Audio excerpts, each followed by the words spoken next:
Lord is Jehovah Nisi. Amen. Okay? Ang Panginoon ay ang Jehovah Nisi. Okay? Yan ay ang Panginoon ang lalaban para sa atin. Okay? Okay? The essentials for war. Okay? Yan po ang subtitle. The essentials for war. Ang ating Panginoon ay ang Panginoong Jehovah Nisi. Okay? Hindi po tayo Jehovah's Witnesses, ha? Okay? Pero tayo po yung tunay na yun. Okay? Ngayon kasi ginagamit yung pangalan ng Jehovah's Witnesses. Okay? Pero yung mga tunay na witness ni Jehovah ay tayo yun. Okay? Okay? Ginamit na lang yung pangalan nila. Yung pangalan na yun, nakakonect na sa kanila. Kaya sila yung mga saksi ni Jehovah. Pero ang tunay na saksi ni Jehovah, tayo yung nagbibigay ng tunay na saksi sa ating Diyos. Okay? Pagkabal, Jehovah, kung sabihin o, kasi iba na yung connotation ngayon. Pero sa totoo, alam natin na tayo yun. Tayo yung mga tunay na saksi, tayo yung mga tunay na Iglesia ni Cristo. Tayo yun eh. Okay? Kinukuha lang nila yung pangalan. Kasi nga, yun yung nandun sa Bible at ginagamit nila yan para sila ikumita ng napakalaking pera. Okay? Sinasaulot sa ula nila ang salita ng Panginoon.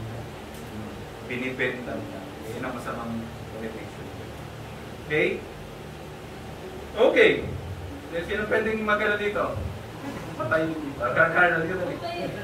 Hindi, Carlos, dito ka lang dito. Tatayo ka lang dito. Okay? Carlos, sa tingin mo, ilang oras mo to kayang hawakan na nakaganon? Dali, tuloy mo lang. Magago lang to. Dali. Gareth. Ilang oras mo kaya itong hawakan na nakaganon? 2 years. Tara natin. Try natin. Pag natapos to, ano ka na? 9 years old ka na. Ganyan mo lang. Ganyan. Ganyan na. Huwag mong mahampas, ha? O, ganyan lang. Ganyan ka lang. Matatapos tayo dito. Ganyan ka. Okay. So, tingin niyo po, ilang oras niyo po kaya hawakan? Sige, baba ka. Ilang oras niyo pwedeng hawakan to? Na nakaganyan ka? 10 minutes. Ha? Isang oras siguro kaya mo, no? Pero medyo minig ka na nun. Nanginginig ka na nun. Kahit magaan lang to. Kahit kaya mo to sa isang kamay mo. Pero sobrang tagal ng oras mong hawak siya. Kaya mo to isang kamay eh. Pero, ganyan ka talaga. Siguro mga 2 oras, siguro bibigay ka na eh. Mas kailangan yung kamay mo, itaas mo lang na ganun. Try mo kung ilang oras mo kayang nakapanatili na nakataas yung kamay mo na rin. Okay? Lalakad din. Okay? Tingnan natin kung ano nangyari dito. No? Babasahin natin. Ganda po ng kwento na yan. Kaya ako po hiniwala yan kasi napakaganda po ng kwento na ito. Aking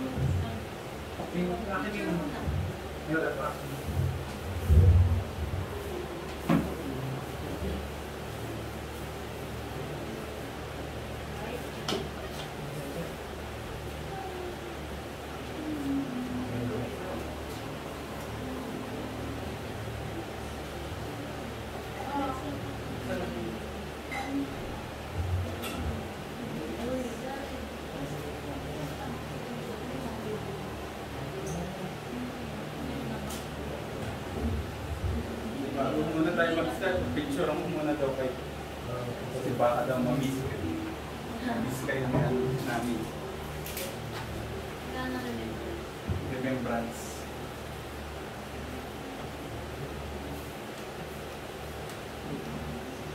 Point 5. Yan. 1, 2, 3. 1, 2, 3. Ngayon po ay March 16. Tama po, no? 15. March 15 pala. Ay, birthday po pala ni Pastor. Birthday po ni Pastor ngayon. Siya ay 45 years old na. Okay? Pwede nang iputok si Pastor. 45 ni siya. Joke lang. Okay? In that case, no? Okay? Basahin po natin. Gagamit po ako ng aking pangalawang mata. Okay? Basahin po natin sa verse 17. Okay. Chapter 17, verse 8. Okay? Yung una po ng pangyayari dito, background. Okay? Nawalan sila ng tubig. Okay? Okay? Yan sinasabi ko kanina, imminent danger ba mawala ng tubig? Hindi pa. 3 days ka bago ka mamamatay. Hindi ka makainom. Okay? Pero, ang war, ang gera, okay, napatayin ka talaga doon. Okay? Kaya ka ginigera kasi gusto kang ubusin. Okay? Hindi ka basta-basta ginera ng ganun-ganun lang. Okay? Meron niyang mga rason. Okay? Ba't ka papatay ng tao? Eh, yung mga tao lang naman yun ay dadaan sa inyo. Yung securities, no? Inggit ka. Gusto mong kuhanin yung mga ari-arian nila. Di ba? Yun lang naman mga rason para ikaw ay pumatay ng tao. Okay? Papatay ng tao. Okay? At ngayon, merong mga tamang rason, bakit ka naman papatay ng tao? Okay, pwede ba tayong pumatay ng tao? Eh, paano pagpapatayin ka? Eh, may mga rason. May mga pwedeng rason na pwede tayong pumatay ng tao kung ikaw ay in danger. Okay? Kanya, sasaksakin ka, anong gagawin mo? Kasi, ganun ba? Hindi. Pagtatanggol mo yung sarili. Okay? Tingnan natin kung anong nangyari dito, no? 17, okay? Yung tubig, nasolusyon na ng Panginoon yan. Ang Panginoon ng ating living water. Okay? Buhay na tubig. Okay? Sa 8, then came Amalek and fought with Israel in Rephidim. Okay? Ang mga Israel ba, lalaban ba sila? Sabi ng Panginoon, pagka nakipagkasundo sa iyo, okay, may mga lugar na gustong paubos ng Panginoon kasi nga sila ay napaka-wicked. Okay? Kinasangkapan ng Panginoon para yung lugar na yon ay sakupin at yung mga tao ay patayin kasi napaka-wicked ng lugar. Okay? May mga ganung utos ang Panginoon. Ginagamit niya ang mga tao rin para lipunin ang isang bansa na napaka-wicked, ayaw sa Diyos. Okay? Paano ka-wicked yung mga yan? Yung mga anak nila, ino-offer nila sa kanilang Diyos. Okay? Yung Kuya Alan, i-offer ko si Alan J. Sa Diyos, susunugin mo sa Diyos-Diyosan. Ganun sila ka-wicked. Hindi ko nga may ayaw mo nga mapadapuan ng lamok ng anak mo eh. Ngayon, susunugin mo pa. Di ba? Kung protektahan mo nga ang anak mo eh. Ganun sila ka-wicked. Okay?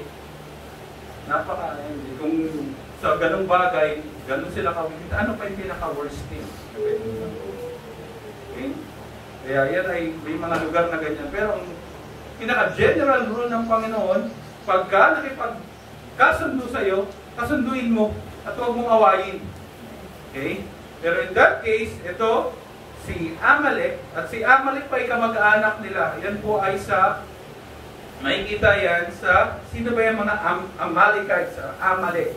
Tingnan natin sa Genesis 36:16. Sino ba itong mga ano? Kaya una, merong kalaban. Yan ang pinakauna nating tema dito. May kalaban.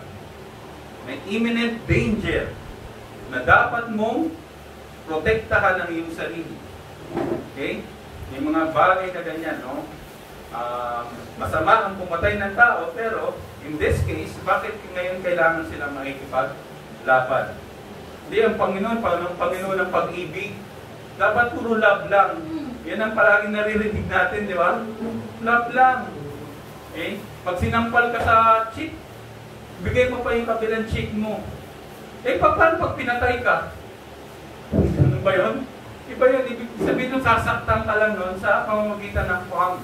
Eh, ito, hindi ito masakit din, kaso lang hindi ito makakapatay. Pag ganyan itong ano sa'yo, kaya ito ang ginagamit ang magulang mo eh. Hindi ito eh. Okay? Pag ito ginamit sa'yo ng magulang mo, naku, hindi lang palo yung gusto niya mangyari sa'yo. Okay? Bugbog ka nito. Ito, pag umampa sa'yo ito, masakit, kaso lang hindi ka mamamatay dito. Diba? Kahit saan ka nito ampas, hindi ka mamamatay dito. Ampasi ka sa mukha, ampasi ka sa puwet, sa kamay, hindi ka dito mamamatay. Okay? Ngayon, in that case, pag ito ginamit sa'yo, ibang usapan na yan, makakamatay ito. Okay? Pag ikaw ay sinuntok ng maraming beses nito, hemorrhage ang mangyayari sa'yo.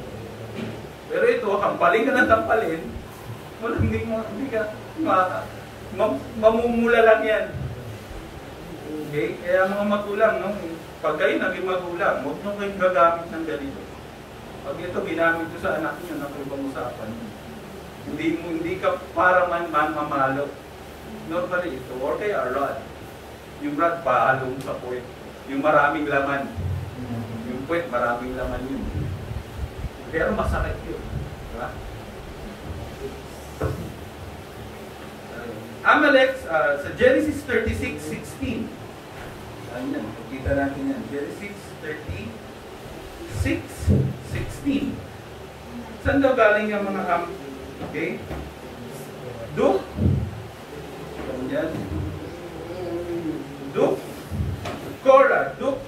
Gatam. Duk. Amalek. Okay? These are the Duks that came of Eliphaz in the land of Edom. These were the sons of Ada. Sino daw itong mga to? Saan daw ito galing? Yung 36, yan ay lahi ni Esau. Thus dwell Esau in Mount Seir. Esau is Edom. Sino si Esau? Si Edom. Sino si Edom? Sino nga siya? Anak ni Jacob. Anak ni Isaac. Okay?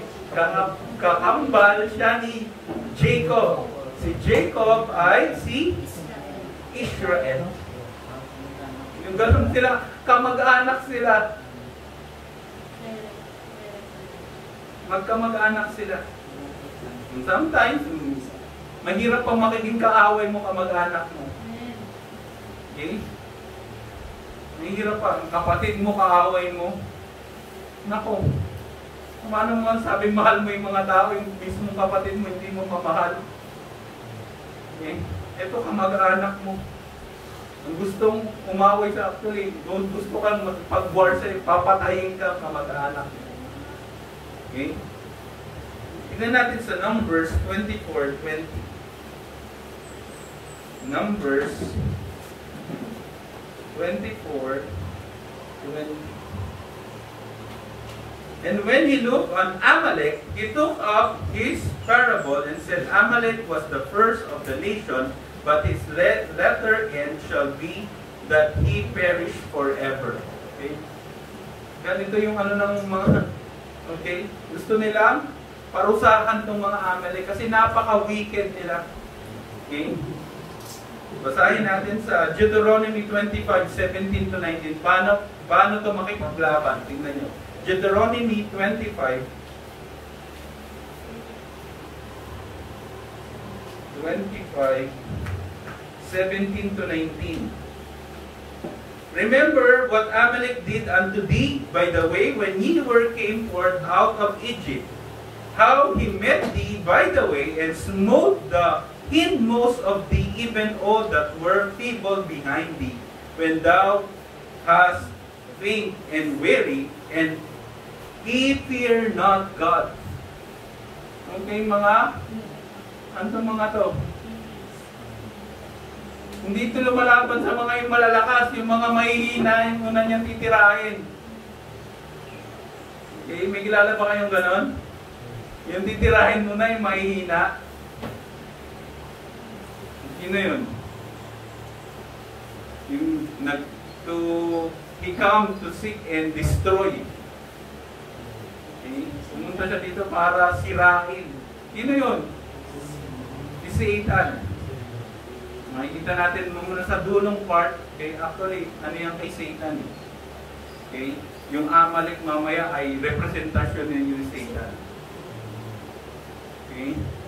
Mamaya yun, yung pinakanin natin, highlight natin. Okay? Paano ito makipaglaban? No? Titirahin niya una yung mga weary, yung mga nangihina, yung mga sick, yung mga nasa dulo. Okay? Ako kung nakalaro na ba kayo ng mga strategic games? Normally, pag ako naglalaro ng strategic games, yung mga StarCraft, ang lalagay ko sa mga gilid ko, yung mga malalakas ko. Diba? Tapos yung mga nasa gitna, yun yung mga mahihina. Okay, at least man lang, pagka laban ka agad yun, diba? Kesa yung mahihina muna, tapos saka yung malalakas. Yung mahihina, di patay ka agad yun. Okay, at least yung malalakas mo, puprotektahan nila yung mahihina. Okay. Ganun ang ginagawa nila, Pastor, para sa atin. Okay, mamaya, ganun din yung makikita natin dito. Okay. Ano pa dito? Sa 1 Samuel 15:2-3. Ito yung mga panahon na ng hari. Ang unang hari ay si Saul. Anong utos ng Panginoon kay Saul? Tingnan niyo po. Sa 1 Samuel 15:2-3. And thus said the Lord of hosts, I remember that which Amalek did to Israel, how he laid wait for him in the way. Okay, mga bantay sa lakay. When he come up from Egypt, now go and smite Amalek and utterly destroy all that they have, and spare them not, but slay both men and woman, infant and suckling ox, and sheep, camel and ass. Pinaubos ng Panginoon kay Samuel, ay kay Saul. Kaso lang, sa mga kwento nito, hindi inubos ni Saul. So, inano niya yung king, nispare niya yung king, tapos yung mga hayop. Okay? Kasi abominable na, napakakadiri ang ginagawa nila. Possibly, naikipag-ano sila sa mga hayop. Kasi hindi naman dudumi ang isang hayop kung aalagaan mo lang. Napaka matindi yung ginagawa nito mga Amalek. Okay? Abomination. Kadiri sa Panginoon. Okay? Kaya lahat gusto ng Panginoon, paubos yan eh. Kay King Saul. Pero si King Saul, napaka-wicked. No? Imbis na sumunod siya sa Panginoon, no? Na ano siya, ang gaganda ng mga kambing, kalabaw, tupa, kung ano man yun. No? In that case. Ganyan gusto ng Panginoon paubos yung Amalek. Kasi naalala ng Panginoon kung anong ginawa nila dito sa Exodus 17. Okay? Balik na tayo sa Exodus 17.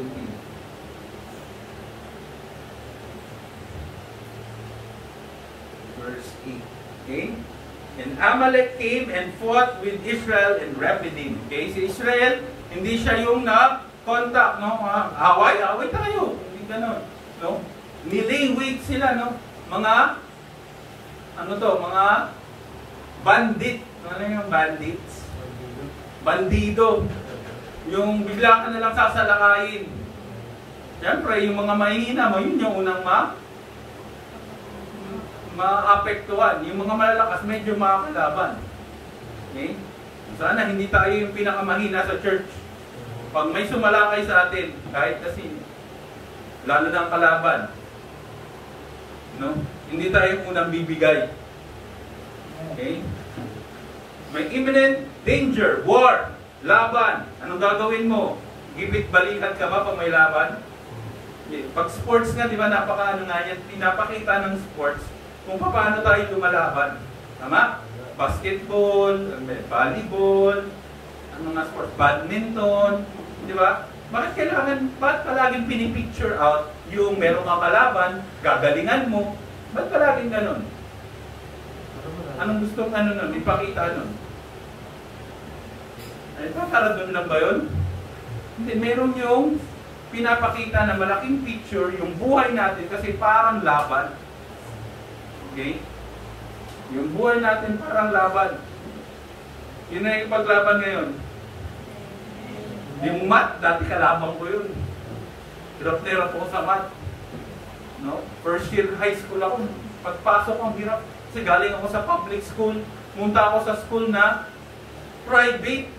Tapos yung math na ko. Buong linggo, math, meron kaming math na subject. Algebra.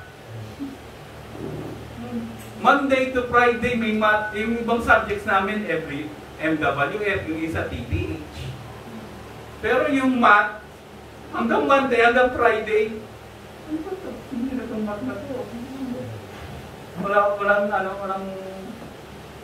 Walang aling. Ngayon, inisip ko, parang kalaban ko to. Dapat, pag nagkalaban ka, ano dapat mong gawin? Patalo ka na lang. Ayaw ka na. Hindi ko talaga kaya yun. Talaga kahit anong gawin ko, masakit niyang ulo. Ganun ba? Talo ka nun.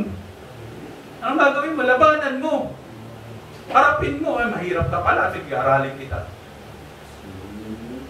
Pinagturo yung teacher. Pagdating ko sa bahay, ang ginagawa ko, sinusolve ko ulit kung ano yung sinolve niya. Ay, mali na naman ako. Tapos titignan ko yung solution niya, ay yung pala, ganun pala. Ngayon, natututo ka sa ganun. Inaaral mo yung kalaban mo. Sa basketball, ganun din. Dapat aralin mo yung kalaban mo. Si Rafi, alam niya, si Kenneth, alam ko yung moves ni Kenneth. Kasi inaaral ko yung moves niya. Okay? Malakas si Kenneth sa kanan. Kaya hindi ko ibibigay yung kanan dun. Bibigay ko palagi yung kaliwa.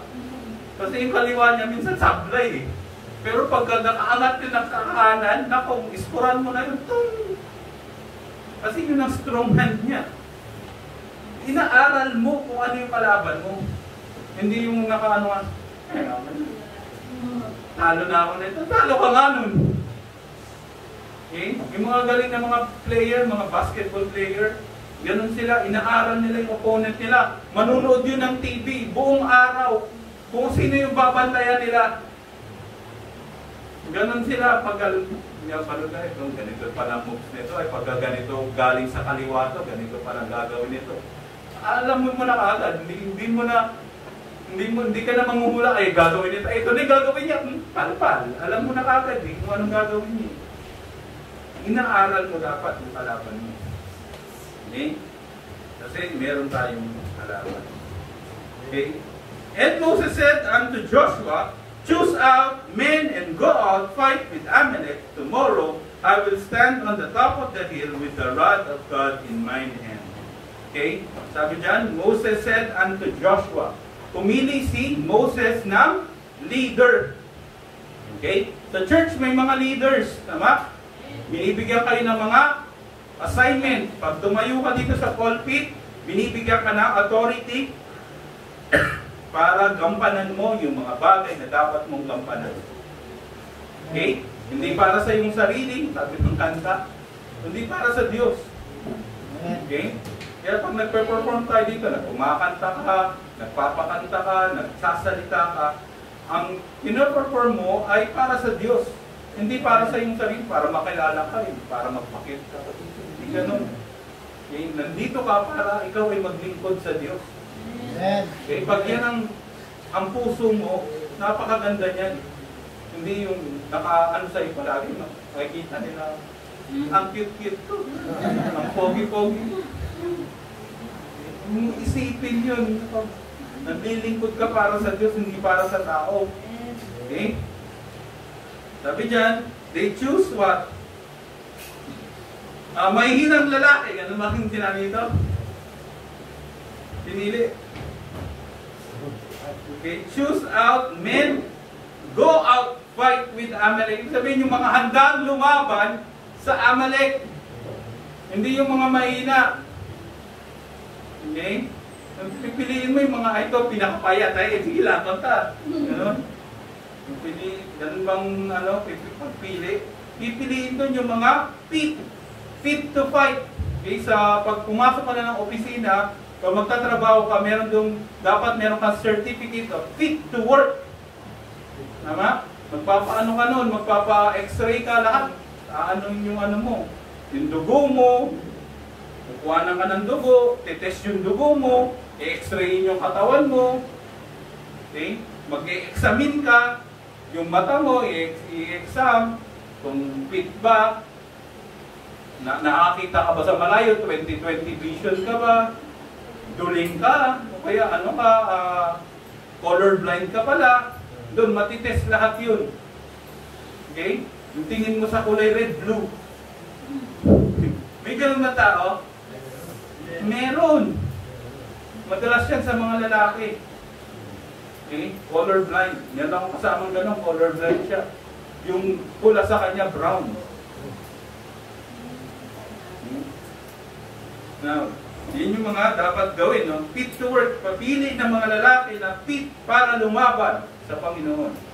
Tomorrow, I will stand on the top of the hill with the rod of God in my hand.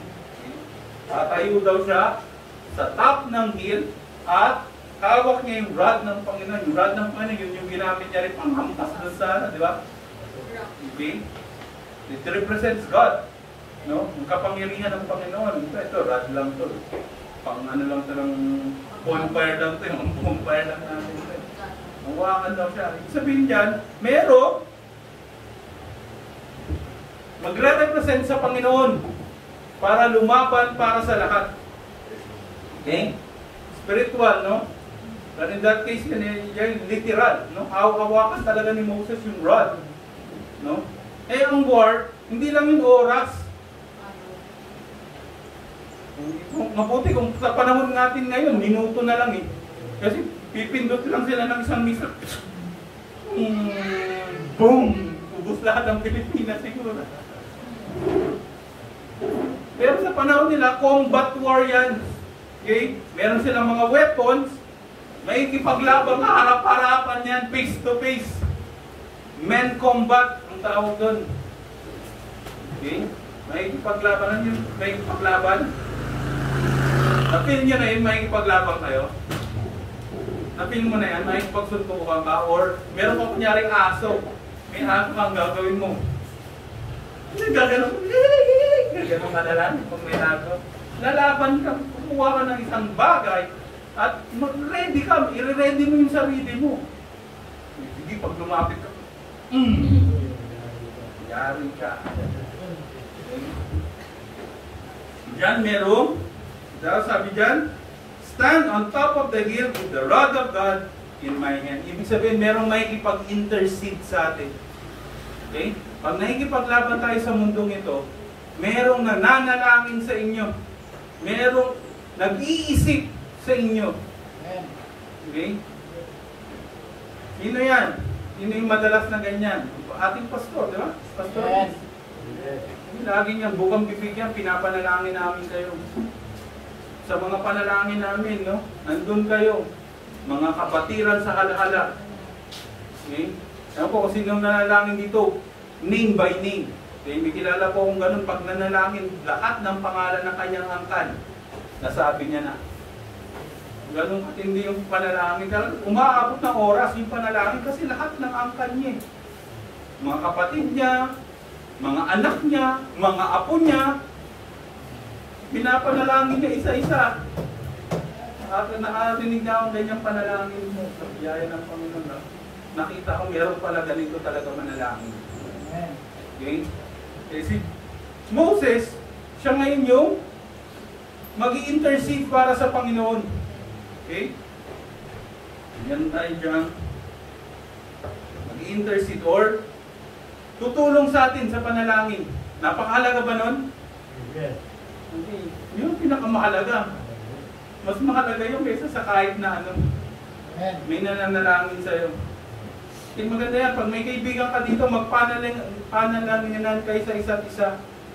Okay? Kaibigan ko to si ano, panalangin ko to. Sama ko palagi to sa panalangin. Lalo na pag lalo na, yan ay palaging napapariwala.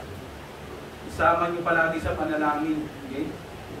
Yung mga kaibigan natin dito nawala na, ayaw nang umatin, ipanalangin lang natin. Gagawa ang Panginoon dyan. Okay? So Joshua did as Moses had said to him and fought with Amalek. Ito naman ang maganda, merong sumusunod. Okay? Ay, ako. Gera yan eh. Takbo na tayo. Kayo na lang. Sige, laban tayo. Sige, kayo na lang. Gusto mo may ganon? May mga ganon. Pag nandyan na yung imminent danger, nagkaroon na ng problema, wala, alisa na. Hiwalay na, hands off na. Hindi ako sali dyan. Okay? Pero ang maganda dito, merong gustong sumunod. Okay? So Joshua did Moses had said to him. Okay? Maganda, may sumunod. May sumusunod. Okay? And fought with Amalek, and Moses and Aaron and Hur went up to the top of the hill. Ito naman ang maganda. Hindi lang nag-iisa si Moses. Okay? Hawak niya yung rod. Meron siyang kasama. Okay? Bibigyan tayo ng kasama ng Panginoon. Hindi lang palagi tayo nag-iisa. Pero minsan din, mag-iisa siguro tayo. Pero nandiyan ang Panginoon. Pero in this case, sa panahon na to, merong katulong si Moses. Anong ginawa ng dalawang katulong niya? Nagpa-cute. Diba? Wala lang kayong bug. Sige! Okay yan! Okay? Lip service lang. Ganun, lip helper. Ano yung lip helper? Sa salita lang, tumutulong. Kaya mo yan. Sige lang. Okay? Itong dalawang to, anong ginawa nito? And it came to pass, when Moses held up his hand, that Israel prevailed. Pag nakataas daw yung kamay ni Moses, yung mga Israelites na nanalo. Okay? Pag spiritual, yung inyong leader, panalo kayo. Eh paano pag hindi? Napapagod din. Sabi dyan, and when he let down his hand, ba't mo naman ilalet down kung kaya mo? Hindi naman, ilalet down mo yan pagka hindi mo na kaya. Pagod ka na. Okay? And when he let down his hand, Amalek prevailed na nanalo yung kalaban. Pagka ang leader natin, malakas, iba, laban! Pero pagka napagod na, na ako. Nananalo yung kalaban. But Moses' hands were heavy. Bakit daw bumigat? Sobrang tagal nun. Okay? And they took a stone. Kumuha na sila ng bato and put it under him para makaupo siya kasi nakatayo nga siya nun. And he sat there on at umupo siya dun. Sobrang pagod siguro ni Moses. Okay? Ang ginawa ng dalawa and put it under him, and he sat thereon, and Aaron and Hur stayed up his hand, the one on the one side and the other on the other side. So, rapin mo na dito. Yan, dito rap. Tulungan mo ko, ito dito. Si... Yan. Huwag mo dito. Tulungan mo. Ito. Dito, tulungan mo. Ganyan ang ginawa nila. Okay? Imagine. Hindi pwedeng nakaganyan, pwede rin nakaganyan. Ang kaso yan, basta nakataas eh. Ayan yan, ganyan, nakaganyan. Pagod na, kunyari magpapabigat ako. Pagod na ako, ganyan. Madali ba yung gagawin nyo? Hindi. Hindi yun madali. Pare-pareho kayong mapapagod. Hindi lang ako yung pagod, kasi ako ngayon unang gumawa, pero kayo, pag mabigat na yung kamay ko, bibigat din yung kamay nyo. Okay? Pero sa biyaya ng Panginoon, dahil tulong-tulong kayo, nandun na kayo, yung isa't isa ay na-uplift yung inyong mga spirit. Dito na tayo eh. Laban na to. Okay, habang yung mga soldiers na nakikipaglaban sa baba, kayo ay nakikipag-intercede sa Diyos. Kayo ay humihingi ng tulong sa Diyos. Okay? Isa ka pa, nakaganon na nga lahat, binabato mo pa. Di ba? Imbis na ikaw ang tutulong doon, hindi na nila kaya. Hindi. Minsan ikaw pa yung babatuin mo yung pastor mo, Diba? Imbis na tulungan mo, ikaw pa isa sa pabigat. Mabigat na yun, yung gawain na gano'n. Kung tignan natin yan in spiritual sense, napakabigat niyan. Diba? Alam natin yan, yung mga nagkasala, yung mga napaalis sa church. Diba? Imbis na magbigay sila ng kagaangan, sila pa yung nagpapabigat sa church. Minsan nagiging kasiraan ng patotoo ng church. Ganyan ba yung church nyo? Ganyan, hindi nagpapatawad. Nung alam nyo lang, gaano ang pagpapatawad, gaano ang ginawang panalangin, gaano ang ginawang pagbibigay ng payo, para hindi lang yan kayo maging ganyan. Okay?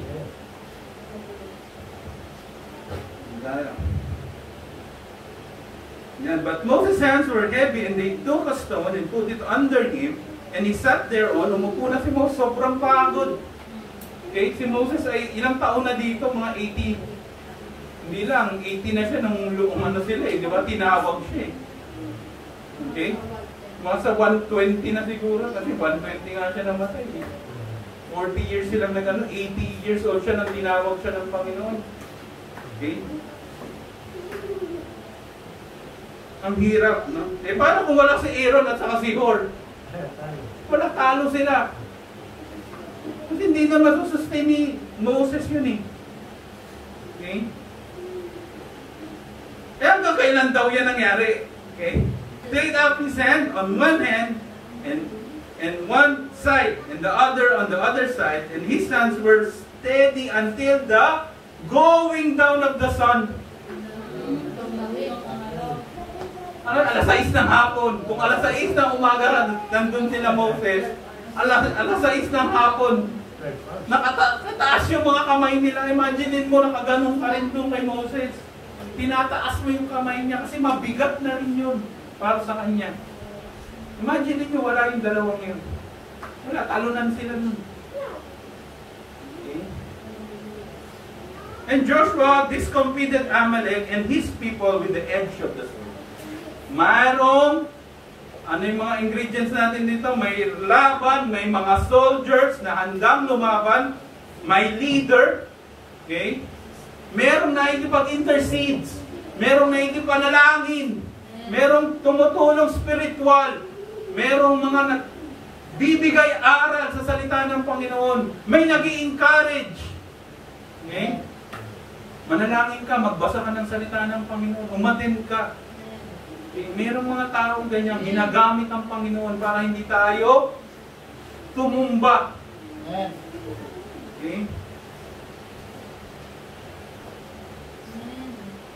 Eh, ang maganda niyan, kung merong mga ganyan, meron daw panalo. Merong win. Merong tagumpay. Okay, yan daw ingredients para magkaroon tayo ng tagumpay. Okay? Sabi dyan, so 13, and Joshua discomfited Amalek and his people with the edge of the sword. Tinalo nila. Panalo sila. Imbis na sila'y talunan, sila'y panalo. Okay? And the Lord said unto Moses, write this for a memorial in a book. Okay? Bakit kailangan susulat? Kasi ang mga tao madalas makakalimutin. Normal sa taong merong amnesia. Okay? Pag tumanda, merong dementia.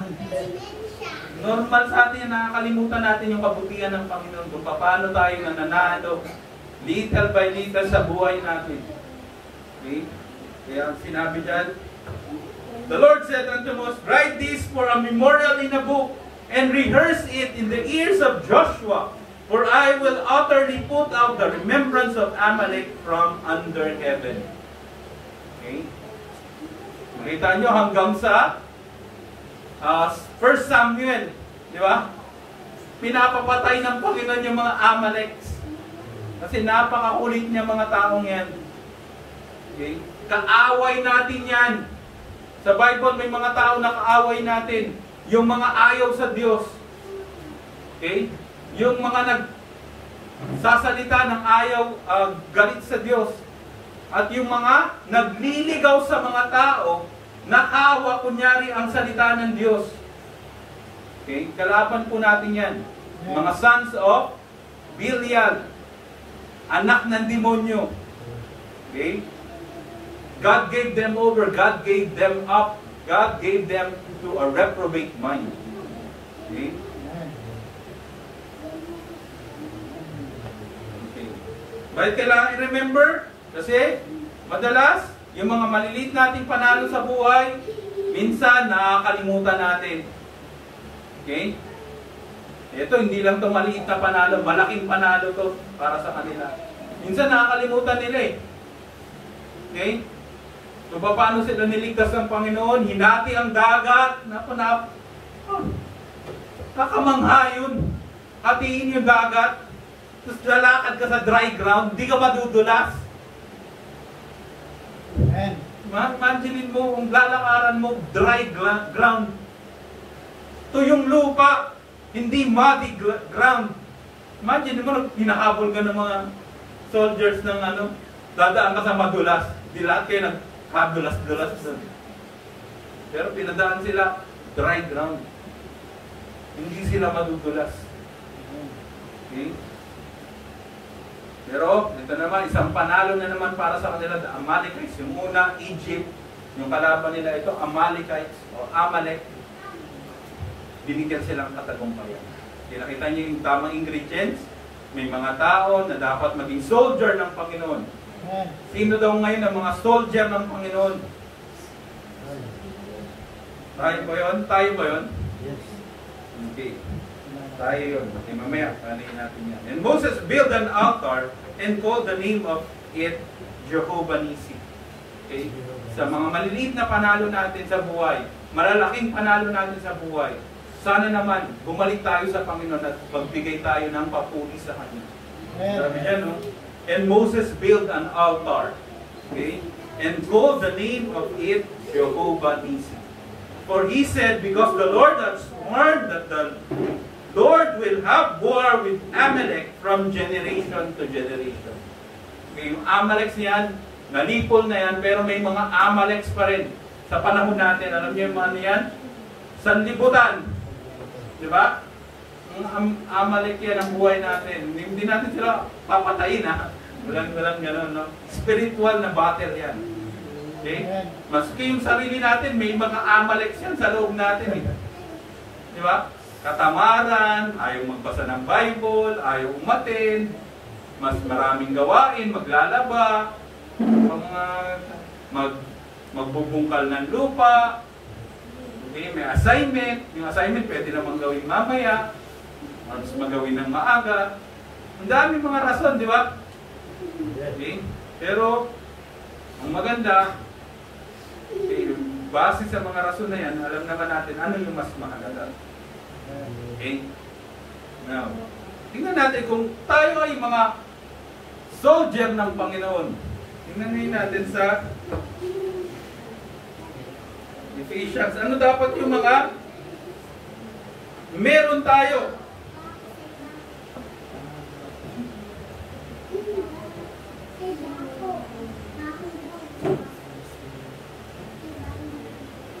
Tingnan natin sa Ephesians 6:11 to 21. Ephesians 6, dito po ako magtatapos. 6:11 to 21. Pabasa po. Okay, sabay-sabay. Ready? Go. Put on the whole armor of God, that ye may be able to stand against the wiles of the devil. For we wrestle not against flesh and blood, but against principalities, against powers, against the rulers of the darkness of this world, against spiritual wickedness in high places. Therefore, take unto you the whole armor of God, that ye may be able to withstand in the evil day, and having done all, to stand. okay, therefore, Stand therefore, having your loins girt about with truth, and and having on the breastplate of righteousness, And and your feet shod with the preparation of the gospel of peace. Above all, taking the shield of faith, wherewith ye shall be able to quench all the fiery darts of the wicked. 17. Take the helmet of salvation and the sword of the Spirit, which is the word of God. Praying always. Pray always with all prayer and supplication in the Spirit, and watching thereunto with all perseverance and supplication for all saints. For me. And for me, that an utterance may be given unto me, that I may open my mouth boldly, to make known the mystery of the gospel, for which I am an ambassador unto God, that therein I may speak boldly, as I ought to speak, but that ye also may know my affairs, and how I do. Tychicus, a beloved brother and faithful minister in the Lord, shall make known to you all things. Yan, ang ganda po niyan. Ano? Sabi dyan, put on the whole armor of God. Baluti. Alam mo niyo na may word na baluti? Yung sabihin nun yun yung full armor ng isang sundalo. Okay? Sabi dyan, put on the whole armor of God. Ang mahirap, may mga Kristiyano hindi nagbabaluti. Napaka-susceptible nila sa kalaban. Okay? Sa panahon ngayon, ano ba yung mga nagbabaluti? Yung mga soldier, normally, no? Meron yung light vest, may helmet yan, di ba? Kevlar, yung mga Kevlar na light vest. Yung hindi tinatabla ng bala, yung helmet hindi tinatabla ng bala. Okay? Tatalsik lang. For we wrestle not against flesh and blood, but against principalities, against powers, against the ruler of the darkness of this world, against spiritual wickedness in high places. Wherefore take unto you the whole armor of God, that ye may be able to withstand the evil days, and having done all to stand. Stand therefore, having your loins girt about with truth. Okay, nasan daw yung truth? Nasa kanyang salita. Having on the breastplate of righteousness. Okay? Katuwiran. And your feet shod with the preparation of the gospel of peace. Yung paa niyo daw. Okay, alam niyo ba, pagka tinamaan yung paa mo, kung hindi ka na makakatakbo, hindi ka na mobile, alam niyo ba yon? Sa gera, di ba? Yan yung palagi kita nakatago yung kamay mo, pero yung paa mo nakalabas. Pag binaril yung paa mo, pang, hanggang doon ka na lang, hindi ka nalalayo ng perimeter na yun. Okay? Sabi daw dyan, dapat daw shod with the preparation of gospel of peace. Parang nakasapatos ka, no? Sa panahon natin, combat shoes yun. Di ba? Yung combat shoes, pagka binaril mo yun, hindi tatagos yung ano, kasi mayroong mga bakal yung ano nun, di ba? Matibay yun. Above all, taking the shield of faith, meron ka dapat shield, wherewith ye shall be able to quench all the fiery darts of the wicked. Para ka daw si Captain America, may shield. Okay? And take the helmet of salvation. Bakit daw? Ang protektahan ng helmet? Ulo mo. Pagka tinamaan ka sa ulo, ang tawag doon headshot. Pag sinabing headshot, wala na. Patay ka nun. Isang tama lang sa'yo, ping! Headshot. Patay. Okay? And the sword of the Spirit, which is the Word of God. Okay? Ang panlaban natin sa mga kaaway, yun lang ang pinaka-offensive natin. Offensive weapon. Ang shield ay defensive weapon. Yung mga nakakalagay sa katawan natin, defensive lang yan. Pero yung ating offensive weapon, pang-opensa natin ay yung salita ng Diyos. Okay? Tayo manalangin. Panginoon, maraming salamat po muli, Panginoon. Pagpapaalala mo, kami po ay nasa gera. Salamat, Panginoon, may mga taong ginamit mo, Panginoon, para makipag-intercede, Panginoon, sa amin. Matuto kami, Panginoon, na sumunod, Panginoon, sa mga salita mo. Panginoon, sa mga ginagamit mo para sa amin. Salamat, Panginoon, sa pagpapaalala, Panginoon, na kami ay constantly nasa gera, spiritual battle, Panginoon. At huwag kami, Panginoon, ibaba ang aming mga baluti, Panginoon. Bagkos ay isuti namin ito, Panginoon, para kami, Panginoon, ay manalo, Panginoon, sa laban. Salamat, Panginoon, na kayo ang unang lumaban para sa amin at napagtagumpayan mo, Panginoon, ang kasalanan, Panginoon. Dahil dito, Panginoon, bigyan nyo kami ng kalakasan, Panginoon, sumunod sa inyo at mapagwagian, Panginoon, ang mga laban namin sa buhay. Spiritual battle, Panginoon. Patuloy, Panginoon, pinapanalangin ko ang lahat nandito, Panginoon. Ingatan niyo, Panginoon. Patuloy na paalalahanan, Panginoon, sila na ang laban, Panginoon, ay nasa inyo. At kayo, Panginoon, ang aming kalakasan. Salamat po muli, Panginoon, sa pagpapaalala. Ito po ang aming dalangin, Panginoon. Ganoon din, Panginoon, patuloy namin pinapanalangin, Panginoon, ang isa't isa, ang asawa nila Kuya Alan, ang asawa ni Kuya Alan, Panginoon, nasa Dubai, Panginoon, kayo po, Panginoon, patuloy mag-ingat sa kanya. Ganoon, Panginoon, ang mga kabataan nandito nag-aaral, bigyan niyo sila ng katalinuhan, kalakasan, Panginoon. Magawa, Panginoon, ang dapat magawa. Dalangin ko, Panginoon, ay lumago pa sila, Panginoon. Dito sa church, kung meron ng mga maling gawin, Panginoon, kayo po, Panginoon, ang maglinis sa amin, patawarin kami, Panginoon, sa mga kasalanan namin. At patuloy na linisin mo kami, Panginoon, at gabayan, Panginoon, upang kami naman ay maging kagamit-gamit, Panginoon, sa inyong oras. Salamat po muli, Panginoon. Pinapanalangin din namin, pinapasalamat din po namin ang pagsasaluhan namin merienda. Kayo po, Panginoon, ang magkasbas nito at bigay ng kalakasan sa bawat isa. Ganun din, Panginoon, aming paghiwa-hiwalay at dalangin namin, Panginoon, bigyan kami ng opportunity, Panginoon, mabahagi ang iyong salita, Panginoon, sa lola nila Miguel. Salamat, Panginoon, sa umagang ito, pag-iingat, Panginoon, sa gabay, sa pangalan ng Panginoong Hesus. Amen. Ano daw?